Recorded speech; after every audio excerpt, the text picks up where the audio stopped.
এটা এটা তো পাবলিক বুঝবে, এটা মানুষজন বুঝবে যে বিরোধী বলে কিছু আছে কি না।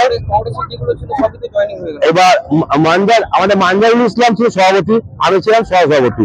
আমরা আমার দুজনে আলোচনা করে দুটো দিচ্ছি, আমরা যদি দাদা পাশে দাঁড়াই, দাদা যদি আমরা জেলাতে পারি, তো আমাদের বক্ষাটু অঞ্চলকে আমরা নিজেদের মধ্যে সারাতে পারবো। যার জন্য আমাদের এই আজকে জয়েন করা সবাইকে নিয়ে। আমাদের অরিন্দ মুখার্জি, ডাক্তার বর্ক বলে সবাই চেনে। যদি এই কোশ্চেনটা যদি করা হয়, মিডিলে হয়তো তুমি জানো, মিডিলে আমি অ্যাক্সিডেন্ট করেছিলাম, আমি হসপিটালে এসেছিলাম, পুরো আমার এদিকে কলাপুর পুরো ভাঙা ছিল। তারপর আর কোনো কন্ট্যাক্ট ছিল না কারোর সঙ্গে।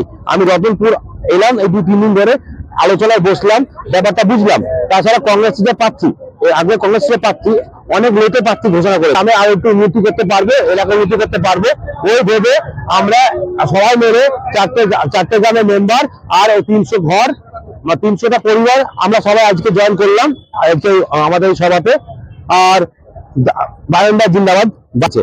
এখন প্রত্যেকটা গ্রাম দিয়ে ঘুরে রাখাও দেখা যায়, বারান্দা ছাড়া কোনো জায়গায় কোনো পোস্টার বা কোনো ব্যানার বা কোথাও কিছু নাই। আমরা মানুষ সব কনফিউজ যে আমরা অ্যাকচুয়ালি কাকে ভোট দেবো। আর দাদা সবাই নিজে থেকে যে দাদার সঙ্গে কথা বলতে যায়, দাদার জন্য আটকায় সিকিউরিটি গার্ড থাকে, সেগুলো আটকায় না।